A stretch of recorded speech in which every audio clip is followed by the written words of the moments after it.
boosteront votre vie. Nous avons vu que le premier E était l'estime de soi.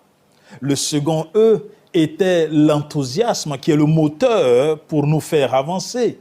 Et aujourd'hui, nous parlerons du troisième E qui est le chauffeur, n'est-ce pas? Qui nous permettra d'atteindre l'objectif que nous nous fixons. Notre monde traverse un moment de turbulence intense. L'insécurité, les guerres, le terrorisme, la pauvreté, les catastrophes naturelles sont d'actualité.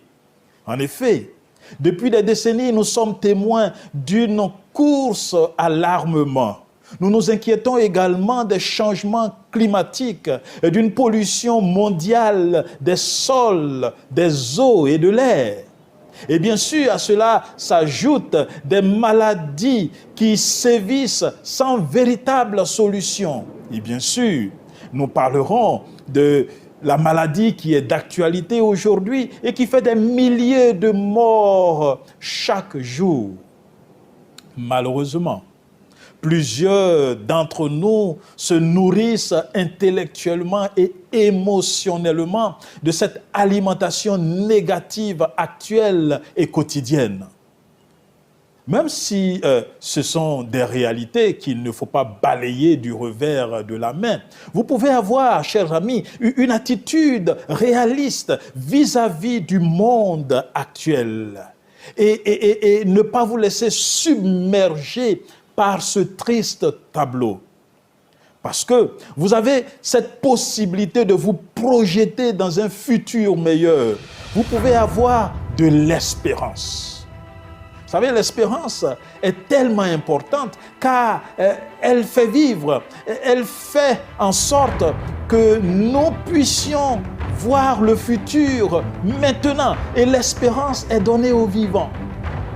Le texte d'Ecclésiaste chapitre 9 verset 4 dit « Pour ceux qui vivent, il y a de l'espérance. Et même un chien vivant vaut mieux qu'un lion mort. » Nous avons donc besoin de cette orientation future qui nous soutient dans le présent.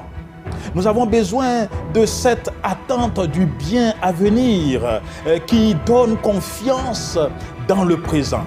Et le paysan espère qu'il pleuvra, le postulant espère qu'il aura le poste, le malade espère qu'il sera en bonne santé, le voyageur espère arriver à destination, l'élève espère qu'il réussira à l'examen, le monde entier espère trouver le remède du Covid-19. C'est un espoir et c'est ce qui fait vivre. C'est pourquoi David Eichmann disait, et je cite, « L'espérance est le désir le plus profond du cœur. Car l'espérance définit un but, révèle une destination et donne la volonté pour atteindre le but. » Avoir de l'espérance, cher ami, c'est regarder l'avenir de façon positive. C'est voir les opportunités que nous pouvons avoir, même dans les défis.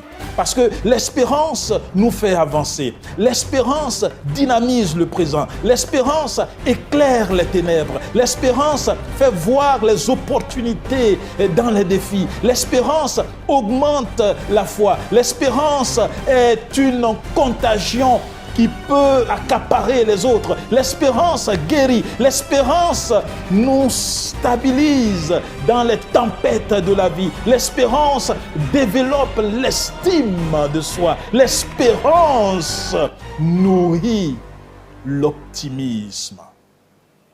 Ceux qui n'ont pas cette denrée anticipent les catastrophes, souffrent d'anxiété et de dépression. Et ils sont pessimistes. Vous savez, chers amis, des recherches montrent que l'espérance est indispensable à la réussite scolaire.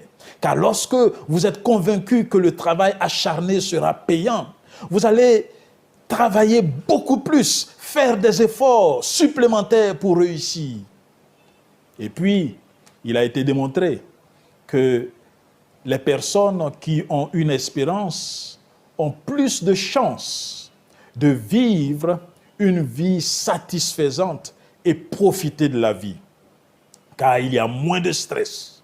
Et donc, il y a une réduction des décès causés par l'hypertension artérielle, les crises cardiaques et les autres. Voyez donc que la longévité est même meilleure. Je vous invite donc, chers amis, à cultiver l'espérance. Et donc, pour ce faire, j'aimerais vous conduire vers la véritable source d'espérance, la Bible. Car on y trouve, chers amis, un message de Dieu pour donner aux hommes de l'espérance. Jésus-Christ, d'ailleurs, est appelé notre espérance. Lisons-le dans 1 Timothée, chapitre 1, verset 1. Paul, apôtre de Jésus-Christ, par ordre de Dieu, notre Sauveur, et de Jésus-Christ, notre espérance. Oui, en Christ, chers amis, nous trouvons la confiance et la force nécessaires pour relever tout défi qui se présente à nous. Car il a remporté la victoire sur le mal à la croix. Il nous offre cette victoire par la justice. Il remporte pour nous la victoire sur le péché. Il remporte la victoire sur les forces du mal. Il est ressuscité et à la clé de la mort. Il reviendra pour nous prendre avec lui. Oui, en lui, nous avons une promesse d'un futur meilleur. Et la Bible nous a été donnée pour que nous puissions nous préparer à bénéficier de cette ultime offre que Dieu fera à ses enfants. Dans 1 Pierre, chapitre 1, verset 3, il est déclaré ceci. C'est pourquoi saignez les reins de votre entendement, soyez sobres et ayez une entière espérance dans la grâce qui vous sera apportée lorsque Jésus-Christ apparaîtra. Oui, grâce à Jésus, nous avons de l'espoir à la fois pour cette vie ici-bas, mais aussi pour la vie à venir. On raconte l'histoire d'un peintre qui était venu s'installer dans une rue marchande de Paris et qui, de sa fenêtre, voyait un clochard assis dans un coin de la rue avec une bouteille de vin à la main. Un jour, il décida de le peindre, mais pas en clochard, mais en une personne bien habillée, en costume, bien coiffée et propre. Quand il finit de le peindre, il alla le rencontrer pour l'inviter à son atelier et lui montrer le joli tableau. « Savez-vous qui est cet homme ?» lui demanda-t-il. L'homme de dit « Aucune idée. Peut-être l'une des personnalités politiques de ce pays. » Mais le peintre lui dit « Vous ne vous reconnaissez pas, c'est vous. » Le monsieur regarda attentivement et vit que c'était vrai. Et le peintre lui dit « Je vous l'offre. » L'homme partit avec le tableau et le peintre ne le vit plus assis au bord de la route. Et l'histoire nous dit qu'un an plus tard, quelqu'un frappa à la porte de l'atelier et se présenta au peintre. Il était bien habillé, bien coiffé. Et l'homme dit au peintre « Est-ce que vous me reconnaissez ?» Et cette fois-ci, c'était le peintre qui dit « Non. Je suis le clochard qui était du côté de la route que vous avez peint. Cette image que j'ai vue sur le tableau m'a donné l'espérance que je n'avais plus. J'ai vu que je pouvais être une autre personne et que ma vie ne se limitait pas à la rue. Alors, j'ai décidé d'arrêter cette vie et de changer, de viser cet homme qui était sur le tableau, d'ailleurs qui était moi.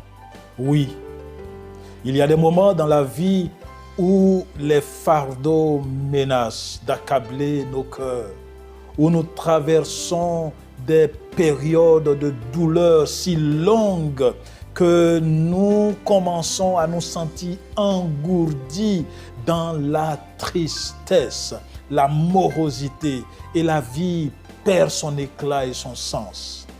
Mais, cher ami, Christ a une image de nous meilleure. Prenons-la et cherchons à ressembler à cette belle image. Le Seigneur nous donne cette espérance dans un tableau merveilleux que nous lisons dans Jérémie 29, verset 11.